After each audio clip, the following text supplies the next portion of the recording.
Good evening and welcome. We're pleased to provide tonight's session in a live virtual format. This meeting is being recorded. The recording can be watched on the City of Brantford YouTube page anytime following tonight's meeting. Welcome and thank you for your interest in the Ward 2 2022 cycling projects. My name is Mike Abraham. I am the city's manager of infrastructure planning. With me today is Catherine Braubelt, our transportation planning coordinator, Dave Ferguson, our manager of traffic services, and Rob Smith, who's our transportation technologist. Before we begin, I will outline some housekeeping to keep this public information session running smoothly. We ask that participants mute their microphones and keep them muted until they are invited to speak. And we ask that participants turn off their cameras and keep the cameras off unless they are invited to speak. The purpose of this evening's session is to present information about the Ward 2 2022 cycling projects, including the proposed concept plans, where we are at in the process, and how else you can get involved. Following the presentation, we will open the floor for questions and comments from the public. At that time, we will be happy to address any comments that we have received to date. I will now turn it over to Catherine to deliver tonight's presentation.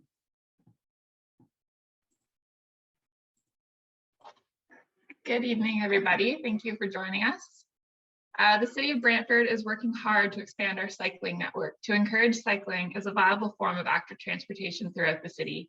Our goal is to make travel by active transportation the preferred choice for residents, especially for trips within 5 kilometers. Active transportation is any form of people-powered transportation, including walking, cycling, skateboarding, rollerblading, or wheelchair use. If more people choose active transportation over driving, we can help ease congestion on city streets, create a cleaner environment, and support a healthier community.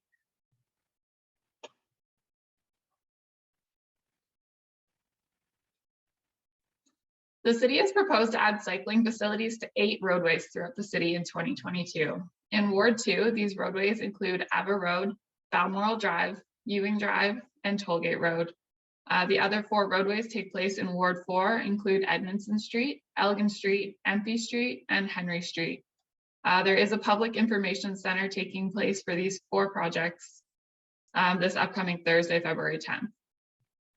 So the city is working to create a connected cycling network, and in order to achieve this, bicycle facilities are proposed on Ewing Drive, Tollgate Road, Ava Road, and Balmoral Drive for implementation in 2022. The connection of these 4 bike routes will provide a safe road network and encourage cycling as a viable form of transportation throughout Ward 2.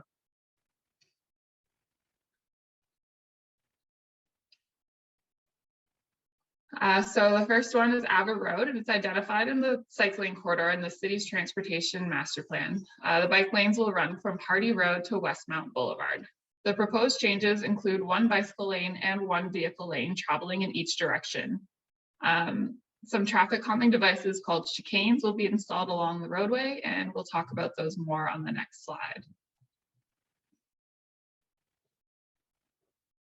So a chicane is a form of traffic calming that is comprised of a series of curb extensions on alternate sides of a roadway, which narrows the roadway and requires drivers to steer from one side to the other to travel through a chicane, thus making them slow down.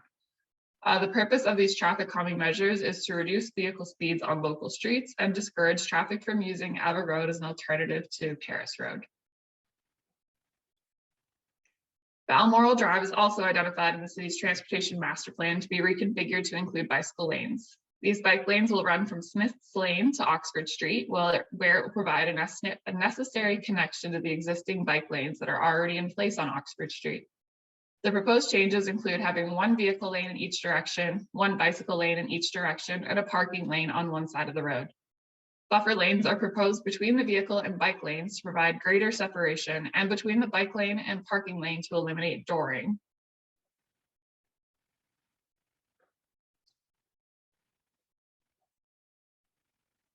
So we wanted to include this image just to show you the proposed changes to Balmoral Drive and what it would look like from a human perspective. So one thing that you might notice that is new to the city of Brantford is the physically separated bike lanes, which are created by installing bollards in the buffer lane. The bollards provide further separation from moving vehicles. Unfortunately, this cannot be done on the north and east side of the roadway since vehicles need to cross the bike lane in order to access the parking lane, which is located beside the curb.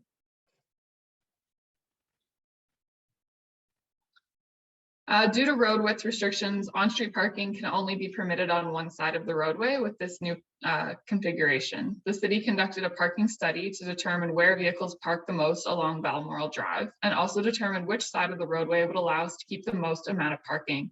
After these studies, it was determined that the north and east side of the roadway, or the side with even numbered addresses, should have the dedicated parking lane, which means that parking will no longer be permitted on the south/west side of the road or the side with odd numbered addresses.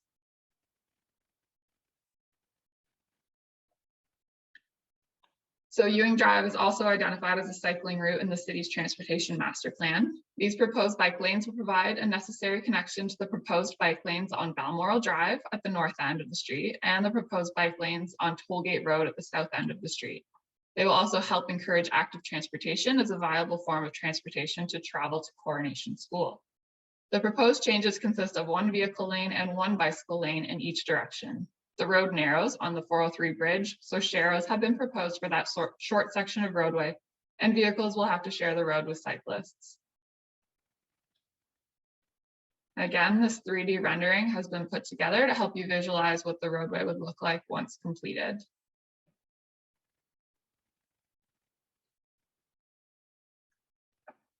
So Tollgate Road is identified in the city's transportation master plan to be reconfigured to include bicycle lanes as well. A road treatment called a road dye is also being applied to Tollgate Road, which reduces the number of vehicle travel lanes to make space on the roadway for bike lanes. These proposed lanes will run from St. George Street to Paris Road. The proposed changes include having one vehicle lane in each direction and one two-way center left turn lane in order to allow traffic to continue to flow freely on this roadway. Additionally, one bike lane in each direction is proposed with a physically separated buffer lane between traffic and cyclists for additional safety. So again, a 3D rendering has been.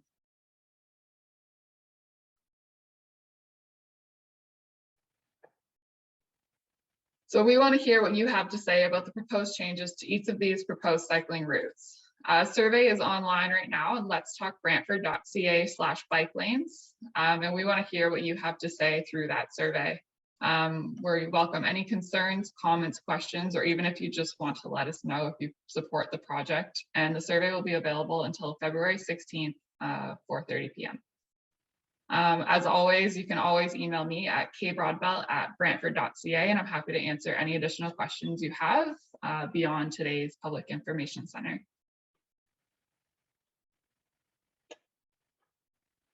So now I will pass it over to Mike. Oh, to Heather, sorry.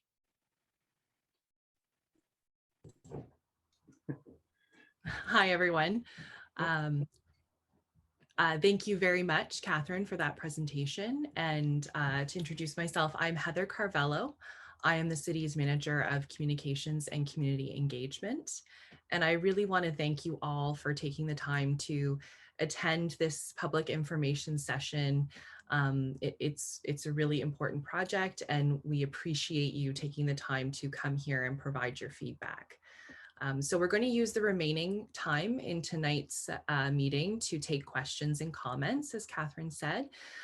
We have 11 people on our attendee list, and so I ask you to please use the raise hand function if you wish to ask a question or to speak. And I will ask people to ask their questions in the order that they raise their hands. You can also use the Q&A function to submit a question, and then I will read it for you on your behalf. So I'm going to start with Gary and Donna Michaels. I see you raised your hand, so I'm just going to unmute you right now. Hi, this is Donna. My husband's also online. I guess first and foremost, we're both against the bike lanes, especially on Balmoral. Really against the bollards on Balmoral. for lots of reasons. First of all, they do not look good. Concerns about snow removal, street cleaning, collection of litter, garbage, etc. that happens on the roadway anyways. How much does this all cost? And I also, feel as a taxpayer who lives on Balmoral, I don't feel properly consulted. I doubt half the people on the street are aware. We only saw the sign that was put up just this last week. I actually heard about this through a neighbor. And yeah, just totally against this. Don't need bike lanes on Balmoral. And I don't want, this to be, a throughway for cyclists. This is where we live. And yeah, just totally against it. So thanks, Donna. I believe there were some questions in there as well as some comments. So one of the questions was the cost of the proposed project.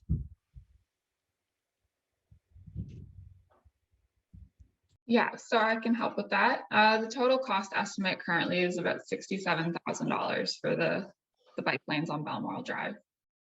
Perhaps David Ferguson could speak more about the snow clearing along Balmoral Drive. Street cleaning as well. And street cleaning, yeah. So David is part of the operations department and he might be able to speak to that. Good evening. Can you hear me all right? Yes, we can hear you. Perfect. Yeah, so we do consult with our operations group, and they are aware of the bike designs, and they review those, and they come up with a plan in terms of how to properly clean those areas, whether it's street sweeping, snow clearing. To this date, I have not heard of any concerns brought forward by them. Okay, thanks, David. So our next question comes from Kevin Wilson. Good evening, everyone. Can you hear me? Yep. Perfect. My name's Kevin Wilson, and my husband, Jim Leonetti, is also on the line. We also live on Balmoral Drive and are not a fan of this plan. I'm not, to be honest, we're not against bike lanes. I understand the importance of safe biking. I understand the idea of it. But I'm completely against the idea of bollards on our street. We feel that it just will look a little ridiculous in such a residential area. It's not as big of a thoroughfare or a main street as other areas that have them. The area, it's funny in the plans, I thought Ewing Bridge, where it's such a tight road, is a road that should have a bollard to protect the bicyclists, but Balmoral being so large doesn't really need it. So I just kind of wanted to know the understanding of why we need bollards. And also my other comment was, we are taking away street parking on one side of the road and then also putting these, in my opinion, hideous yellow bollards up. And does this affect property values at all? And if so, should people be compensated for that?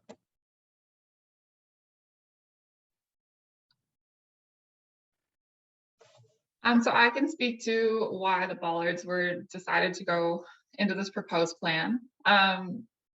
So right now there's a lot of high single occupancy vehicle crashes along Balmoral Drive, generally related to speeding.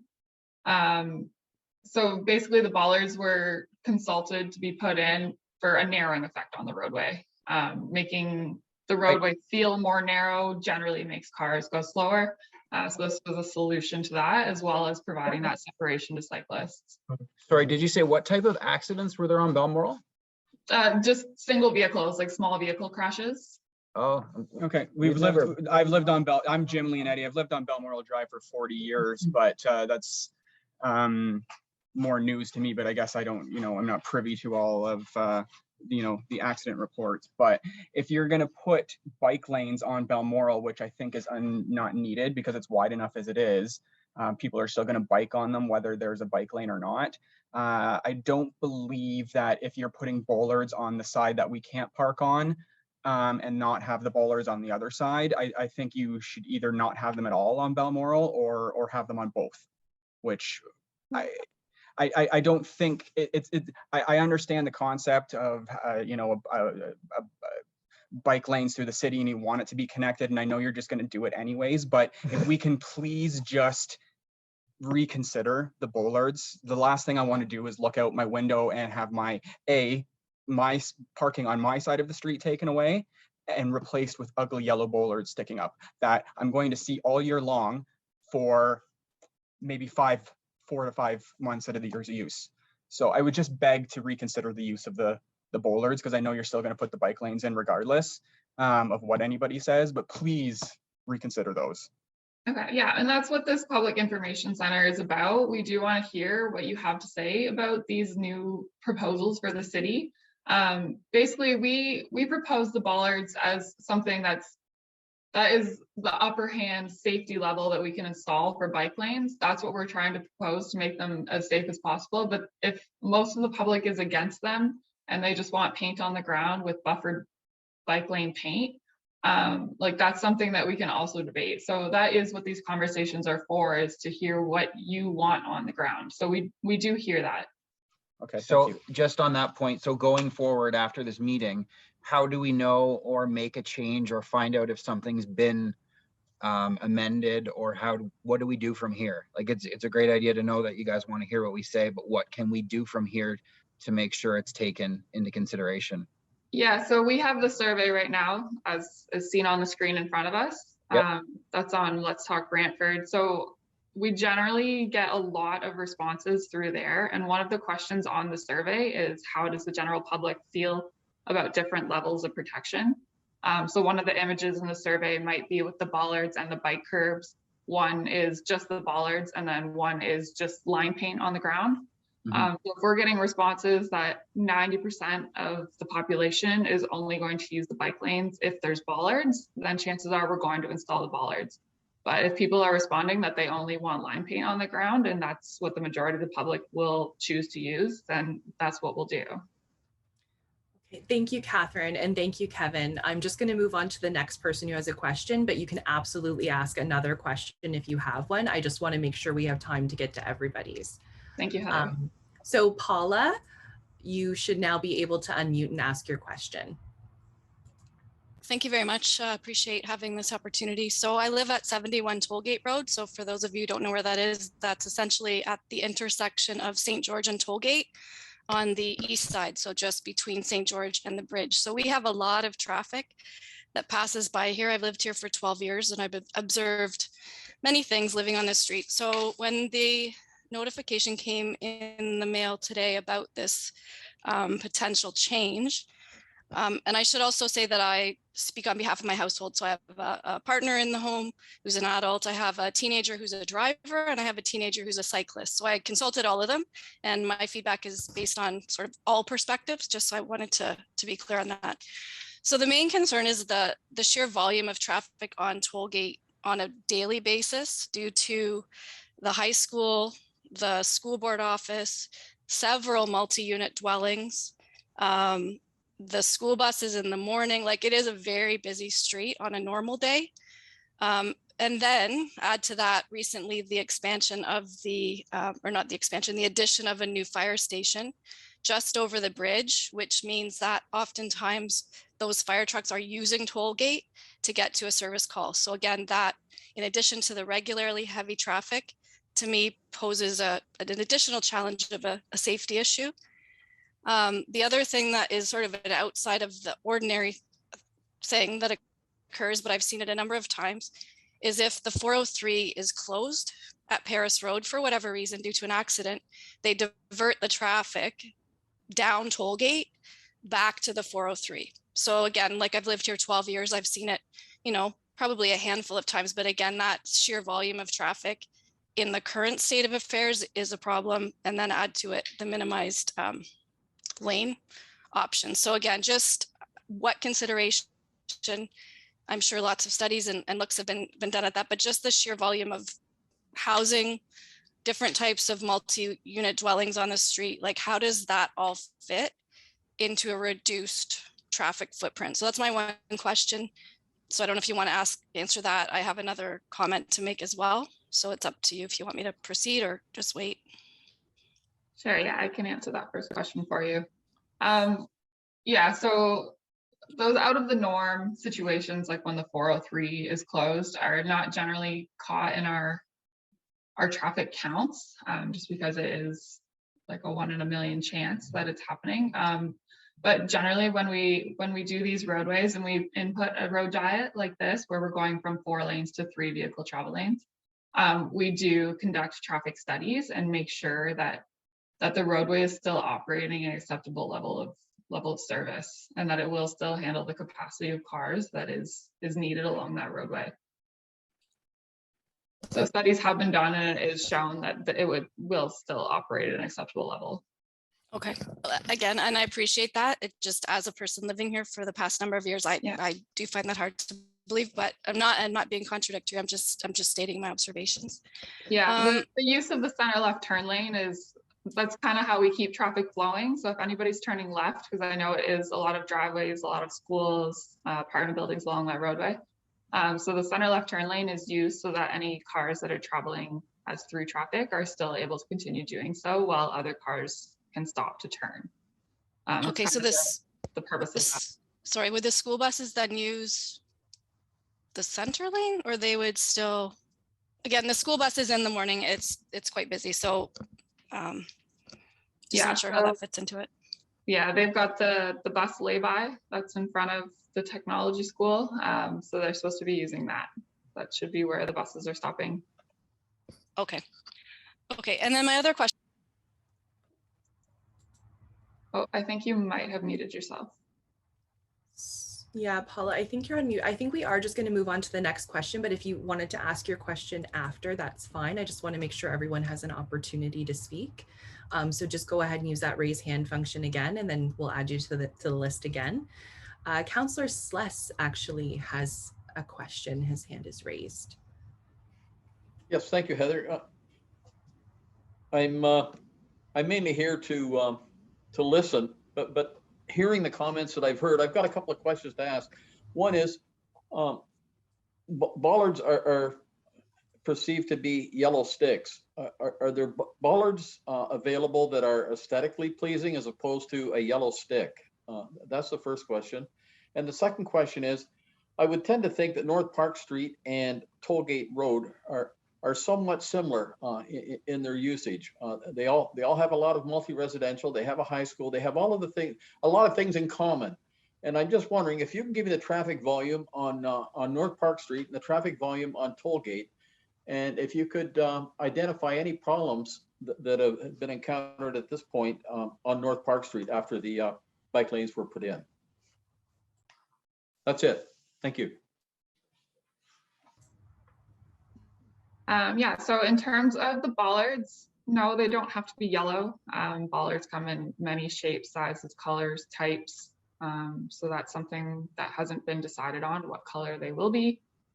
You know, if more people were not opposed to white or green or purple or whatever, we can definitely look into different colors. Probably white is the least invasive. In terms of the comparisons of traffic between North Park Street and Tollgate, that's not necessarily a study that we've undertaken, but I can look at those numbers and get them back to you, Councillor Sless. Thank you. Okay, and I'm looking forward to hearing the rest of the comments. This is fruitful. We appreciate everybody that showed up. Thank you. Thank you, Councillor Sless and Catherine. So the next question, the next person I have is Larry. So Larry, you should be able to unmute yourself now and ask your question. Yeah, I live on Balmoral Drive. My question is how it was determined which side is going to lose their parking, given that there's more fire hydrants on the even side than the odd side. So you're losing parking spaces there. And that's basically my question. Yeah, so I can answer that question as well.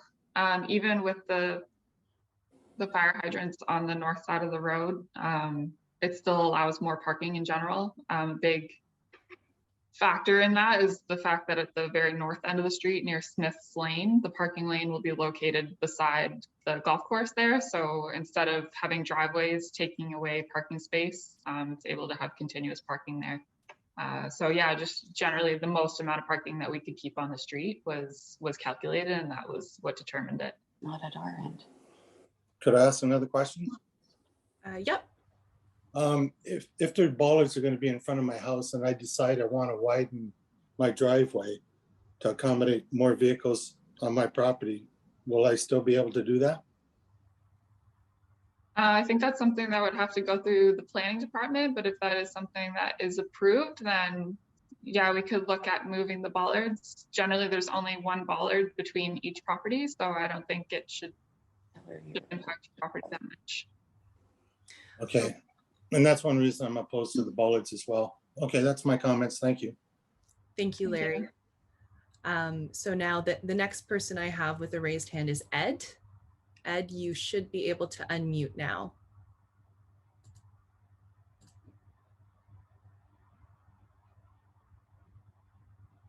Ed, are you there?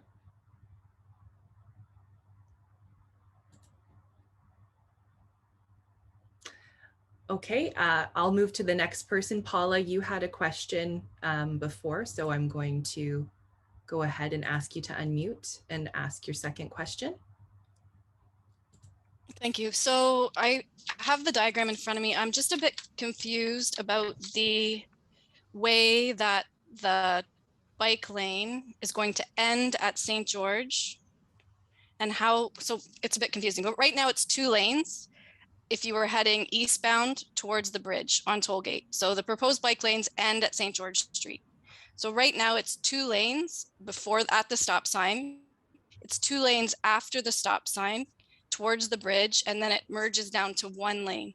So that already causes so many problems where people basically drag race to make it in front of the other person to get to the bridge.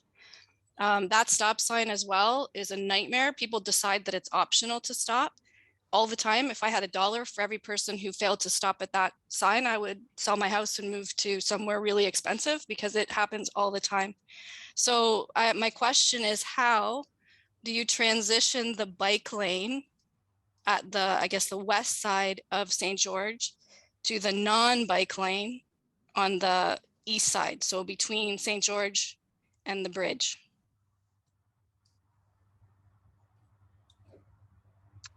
Yeah, that's a good question. So unfortunately, the bridge right now over the 403 is not wide enough to accommodate bike lanes on it. So we do have the bike lanes ending just east of St. George Street. The bike lanes have been designed in accordance with the Ontario Traffic Manual Book 18, which allows you to just taper off a bike lane and say that bikes are now merging with traffic. So basically just east of St. George Street, they'll just become a dashed line for approximately 15 meters and warn cyclists that bike lanes are ending or on the other side of the roadway beginning.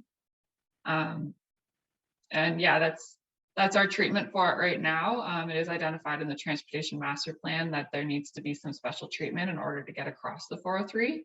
But unfortunately, the city budget does not allow to either widen the bridge or create a pedestrian bridge over the 403 at this time. Yeah, so I predict that's going to be a problem, and that's just based on how it is now. So I mean, in a pre-bike lane conversation, that intersection, in my opinion, should be addressed because it's a safety hazard. And with bike lane implementation, I foresee that it'll be more of a danger, both to drivers, pedestrians, and cyclists. Okay, I appreciate the comment, and maybe that's something that I can work with traffic services to see if there's any way that we can make that intersection safer. Thank you. Thank you. Okay, thanks, Paula, and thanks, Catherine. We have a question coming in through our Q&A. Where else are there bollards in Brantford? Yeah, so I can answer that. So currently there aren't any bollards along bike lanes in Brantford. Would be the first proposed, and they're proposed on almost every project this year.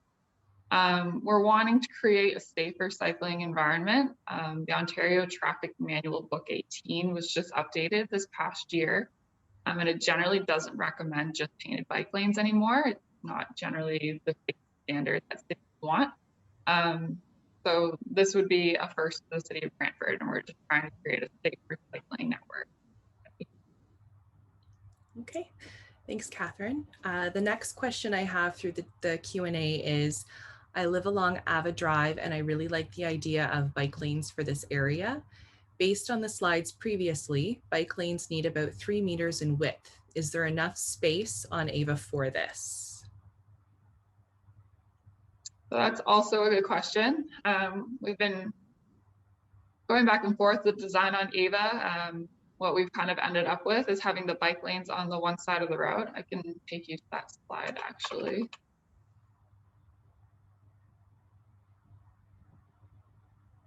So a general width of a bike lane is about 1.5 meters, which we're able to fit. So this doesn't actually need to be 0.3. That's just the program that had me design it. But the bike lanes will be the minimum width, so 1.5 in each direction, and then the 3.0 meter drive lane in each direction. We do want to provide these bollards on Ava Road. Since Ava Road is so narrow, it does provide that separation between the vehicles and cyclists on that road. And from our understanding, Ava Road is highly cycled, so we do want to provide a safe environment for all of those cyclists. Thanks, Catherine. There was a follow-up question for that. Will the City of Brantford's communications team run a campaign to educate the public on how to use bike lanes and how to treat the bike lanes when driving? Yeah, so that is something that we are continuously working on.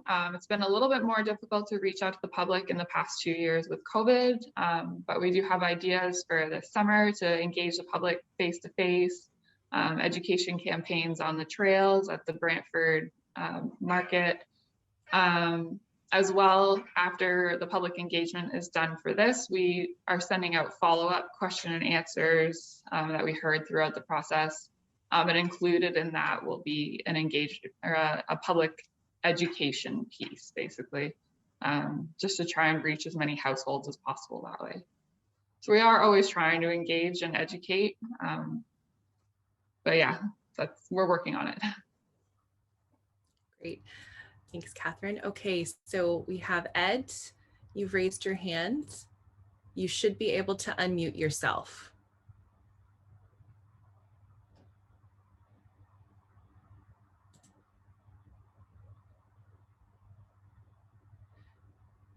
Ed, are you able to unmute to ask your question?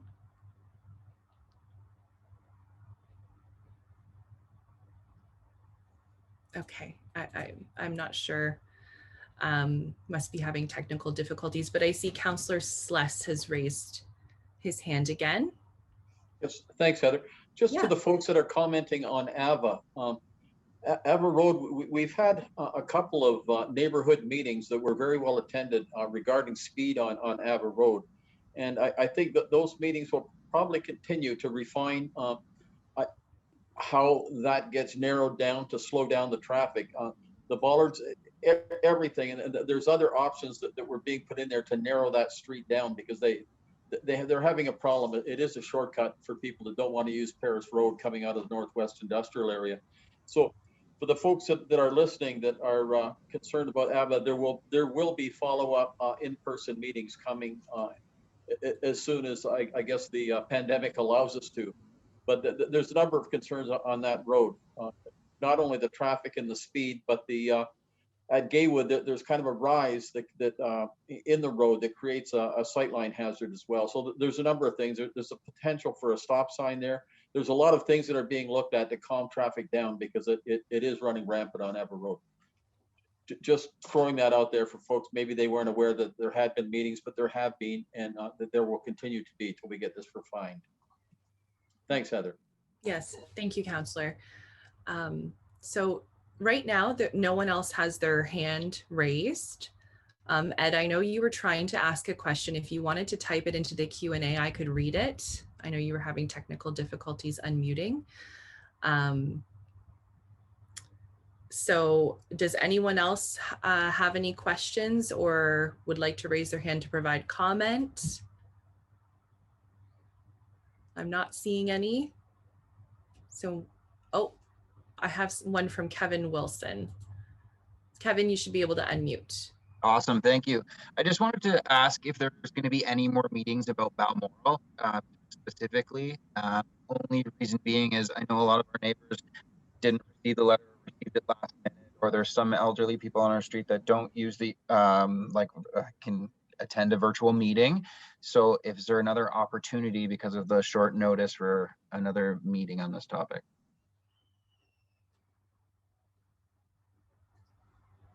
So this is the only in-person virtual meeting that we're holding. Just due to COVID, we're not able to hold an in-person meeting. For sure. Anybody on your street that maybe doesn't have access to a computer, they're always welcome to call me and voice their opinion, comments, concerns, questions, even if they like it. Yeah, they can always call me. It should be on the letter that was sent out as well. There's the survey online. I know that's also on a computer, but even if you know an elderly person that wants to fill it out, possibly you could go help them with that. Again, if they want to call me and do the survey with me, that's always an option as well. Awesome. And then when will we receive notice, like if this does go through, like is this final as of now unless we're told differently, or how do we get updates from here? So from here, we'll be sending out a notification after the public engagement is done. So probably the first week of March or so, you'll be hearing from us again with a letter in the mail about what we heard from the public. And then any possible changes that would have been made to the plan based on the public comments. And then you'll be allowed to comment again at that point. Awesome. Thanks for listening to our feedback. Really appreciate it. Thank you for attending. Yes, thank you for attending, Kevin. We really appreciate it. Councillor Sless, your hand is raised again. I'm sorry, questions keep spurring on more questions. And I would just say to the folks that are listening, if there's something you're not comfortable with, and a lot of people don't like talking with other people around, they're a little more reserved in that regard, just get a hold of Councillor Utley or myself, and we'll be pleased to go through anything that you'd like to go through. And if you have suggestions that you think of later, if you forget Catherine's name or whatever, you somehow can always find John and I. We get lots of phone calls. So feel free to give us a shout or an email. Email is probably the best. That way there's track of the conversation and everybody knows what's been said. So I'm just putting that out there, that if you feel you have something else that you'd like to add later on and you're not really sure how to do that, just get a hold of John or I and we'll make sure it gets into the record for you. Okay. Thank you, Councillor. Yep. Thank you very much. I do have another question through the Q&A. When is Ava Road starting construction and how long will this take?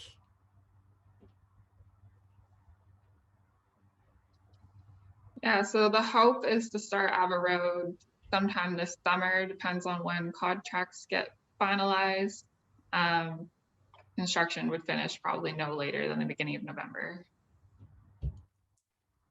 Thanks. But no finalized timelines at this point. There's also another question. I'm not entirely sure what they're referring to, but what are the statistics for Balmoral? I don't know. Can we be more specific in what statistics you'd like to hear? They're raising their hands, so just 1 second. Hi. Well, again, you had mentioned that there was statistics about accidents on the road, but I'm very curious to hear about whatever statistics that were gathered to make the decisions to have these bike lanes on Balmoral, how many cyclists are going to be using it, you know, any of the statistics, because quite frankly, it's a shock to be hearing we're having bike lanes being put on Balmoral. And again, I'm not against people who cycle. We all cycle. We all know how to get down to the trails. But I really, truly don't feel there's a need. And again, as a taxpayer, when I hear $67,000 is being spent on something that people can do and do safely, You know, share the road, whatever have you. But when I, you know, think about the need for police, fire, ambulance, that's where I want my money to be spent. And so, you know, I do want to understand better why there's a need for bike lanes, especially now on Balmoral. Good evening. Just to clarify some of the funding, our on-road active transportation is a split cost between our development charges and rates.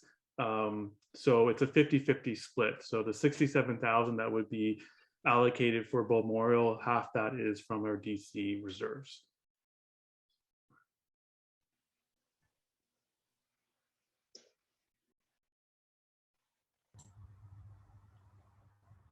Okay, thank you, Mike.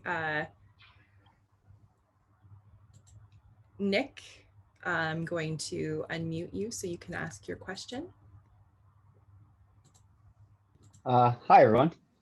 So it's not really a question, it's more of a comment. I think I have a unique perspective on this as a young adult that lives on Tollgate, and I grew up in this neighborhood pretty much my entire life.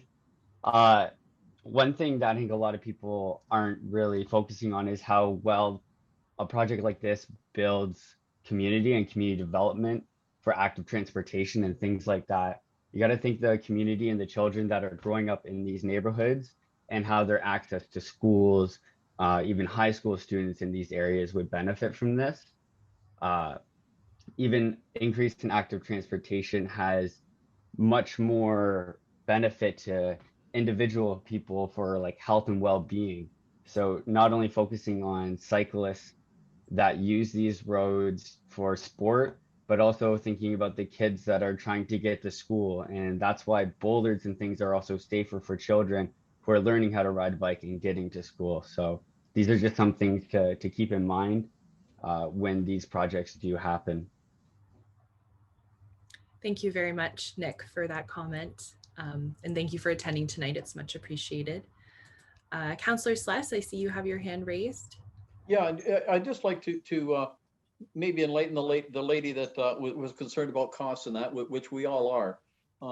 Just a couple of things to clarify. Mike said DCs pay for half of it.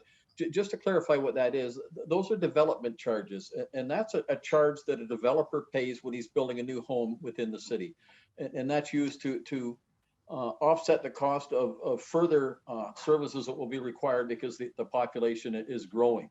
So just trying to explain what that is and where that money comes from and why it comes. She made the comment that she'd like her money spent on police, fire, and ambulance, EMS. And I can tell you, before I come into this meeting, we were in budget this evening, City Council was, and we approved a city police department budget that has quite a large increase for increased policing, more police being hired. There's 8 firefighters that are potentially going to be hired. That's a decision will be made next Wednesday, but in all likelihood, there seems to be support to increase that. And ambulance as well has been beefed up this year, that there'll be more ambulances on the road. So I just wanted to, I guess, put that out and put it into context. And I guess really for me, when it comes down to, I think the cost would be about $33,500 for the Balmoral project. If it saves one kid, one life, that's a bargain from my perspective. I think it's important that we make things as safe as we can for everybody that lives in the city, and there's a cost to that, and you know, it's unfortunate we all have to pay this cost, but I think it's a worthwhile expense if there's a way to make it safer for particularly younger people that maybe don't pay as much attention as they could when they're out in traffic. If they've got their own lane, you stand a much better chance of getting that young person from where they are to where they want to go. So just putting that out there. It's one of many reasons why I think it's not a bad idea. But again, I'm not totally sold. I want to hear everybody and want to. I encourage you to get on the website and fill out the survey. If you've got other things you'd like to discuss, call Councillor Utley or myself, and we'd be happy to talk to you and get you any information you can. I think the big statistic that people would like to know, and I would like to know, is the traffic, the accident reports from Balmoral. That was raised this evening, and police keep very good records. So it would be good to have that information in people's hands, because you think you've seen them all, but there's always things happening in your neighborhood that you don't see, and the police have that all well documented, and they will be able to give us actual statistics that will be meaningful, I think, once we see them. Sorry, I don't mean to hog all the time, but when people aren't used to dealing with these things all the time, and they ask questions that are very good questions, and it's nice if you can break it down into simple answers that people understand. Thanks, Heather. Sorry. No, don't apologize. Thank you very much, Councillor Celeste. We appreciate it. So, and actually, no, right now, no one has their hands raised, and there's no questions in the Q&A. So we'll give it just another second. Does anyone want to provide any other comments or ask any other questions? Okay, seeing none, I will. I can speak. I don't know the number of collisions off the top of my head. Perhaps Dave or Rob do, because I believe they conducted the study. But if I'm not able to get that number for you at this public meeting, we can post it on the City of Brantford website later this week.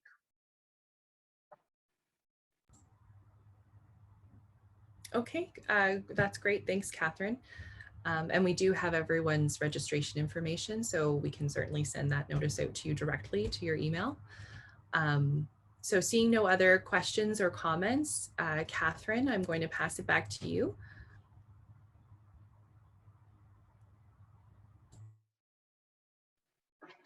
Thank you, Heather. So I just wanted to thank you all for your questions, comments, and feedback. This is an important part of our evaluation process, and all your feedback we have has been taken into consideration and will continue to be taken into consideration. Before we adjourn, I want to notify everyone watching this public information center that you still have until 4:30 p.m. on February 16th to fill out the survey on Let's Talk Brantford, and or submit any questions or comments regarding the topics you heard about today, either to my email, by calling me, or the question options on the Let's Talk Brantford engagement platform. I know my number is not on the screen right now, but it's the city number, so 519-759-4150, and my extension is 5789. The next step is for city staff to compile the questions and comments we heard and post a frequently asked questions document to the project webpage. We will do this once the survey is completed on February 16th. And on behalf of the city, I want to thank you all for participating in this public information session. The session is now adjourned. Thank you all very much.